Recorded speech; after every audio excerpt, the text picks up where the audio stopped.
जो गन्ना के हमारा जो शोध होता है उसके सबसे प्रमुख लखनऊ में जो केंद्र है उसके सम्मानित वैज्ञानिक गण, हमारे एसीए साहब, हमारे छोटे भाई जैसे और हमारे मित्र अनुज रजनीश जी, आपने इतने बड़े स्तर पे एक ज़िले में आपने इसकी परिकल्पना की, आपका बहुत बहुत धन्यवाद। हमारे सारे मीडिया बंधु और आप सब जो इतने समय से अभी तक सुनते आ रहे हैं। ड्रोन का हम थोड़े देर में, यानी कि तकनीक का किस प्रकार से हमारे जीवन में तो हम सदुपयोग कर रहे हैं, परंतु खेती में और सहकारिता में कैसे इसका सदुपयोग करेंगे, इस पे अभी थोड़ी देर में प्रदर्शन होगा। तो मैं इन सारी बातों को आपके साथ कुछ एक दूसरे लहजे में बताऊंगा। सहकारिता कोई नई चीज नहीं है। 1905 में ऐसा कहते हैं सहकारिता का, जो हम पढ़ते हैं पुस्तकों में, और कि 1905 में 1904 में भारत में सहकारिता का शुरुआत हुआ। लेकिन अभी जो आपने देखा, ओम शांति नीलम दीदी जी की तरफ से जो इन्होंने बात बताई आत्मा और परमात्मा का, हम लोग जो यज्ञ करते थे पुराने समय में, तो सहकारिता उसमें भी सहकार था। और जो नया ये एक प्रारूप बना है माननीय प्रधानमंत्री जी और हमारे माननीय गृह मंत्री जी श्री अमित शाह जी के तत्वाधान में, यह सहकारिता अलग है। कैसे अलग है? जो नए मंत्रालय का गठन हुआ है वो मिनिस्टर ऑफ कोऑपरेशन है। कोऑपरेशन, कोऑपरेट करना, सहकार करना, साथ में मिलजुल के काम करना। वेद में एक श्लोक है, समानी आकुति समान हृदय चह। इसका मतलब यह है कि हम सब साथ मिलके किसी काम को, जो भी कार्य कर रहे हैं, उसको एक अंत तक उसको पहुंचाएं। तो हमारे क्या क्या बदलाव आ रहे हैं। और ये जो जिला हमारा है लखीमपुर खीरी, कुछ ही दूर पे, यहाँ से बहुत ज़्यादा दूर नेपाल नहीं है, लगभग हम लोग अंतर्राष्ट्रीय बॉर्डर पे बैठे हैं। यहाँ गन्ने की हमारे किसान इस तराई क्षेत्र में काफ़ी खेती करते हैं और कई वर्षों से कर रहे हैं।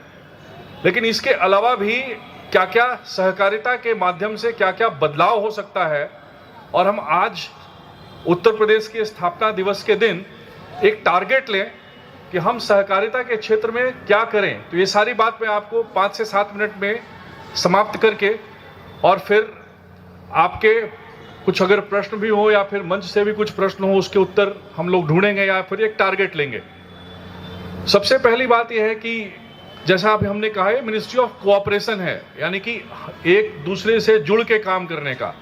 तो जो पुरानी सहकारिता थी, जो 75 वर्ष पहले कागजों में बनाई गई थी, नियम कानून बनाए गए थे, ये वो सहकारिता नहीं है।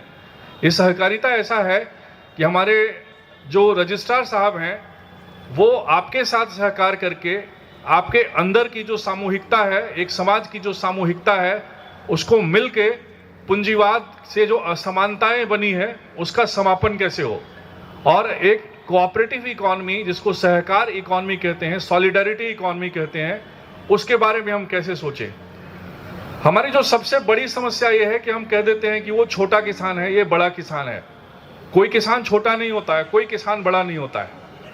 सहकार एक ऐसा तत्व है, ये सहकार एक ऐसा प्रयास है जिससे ये छोटे और बड़े किसान आपस में सामूहिकता से रह सकते हैं और उसका सदुपयोग कर सकते हैं। कैसे?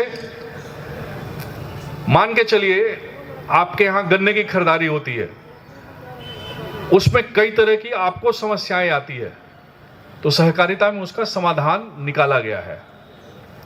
Primary agriculture credit society banks, जो हमारा कोऑपरेटिव बैंक है, कोऑपरेटिव बैंक में अभी की जो व्यवस्था है वो अपेक्स से पैक्स था, यानी कि ऊपर में बैंक था और नीचे में क्रेडिट सोसाइटी थी गांव तक।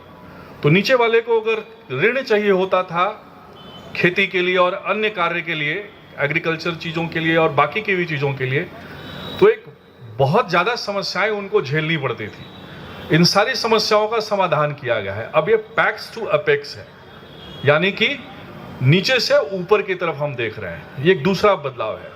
तीसरा बदलाव ये है आप जो फसल का उत्पादन करते हैं, आप मेहनत करते हैं, तो आपको जो आपकी सुविधाएं एक फार्म मैनेजमेंट सर्विसेज के तहत आपको दी जानी थी, उसको प्राप्त करने के लिए आपको कई किलोमीटर चल के ट्रैक्टर में गन्ना लाद के और मिल के पास आपको लाइन लगानी पड़ती थी, पेमेंट का इंतजार करना पड़ता था, ये प्रूफ करना पड़ता था कि मैंने गन्ना लगाया है और मैंने गन्ना का उत्पादन किया है और फिर मैं गन्ना आपको दे रहा हूं, चीनी मिल के मालिकों को दे रहा हूं, चीनी मिल को दे रहा हूं। परंतु उससे संबंधित जो फार्म मैनेजमेंट सर्विसेज थी, उसका प्रावधान आपको प्राप्त करने में दिक्कत होती थी। सहकारिता में वर्तमान में इन सारी समस्याओं का समाधान किया गया है।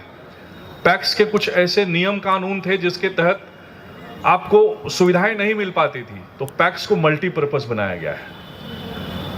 आप पैक्स के माध्यम से अब एक्सपोर्ट भी कर सकते हैं। सरकार ने 3 बड़ी बड़ी मल्टी स्टेट कोऑपरेटिव बनाई है, बहु राज्य सहकारी समितियां बनाई है।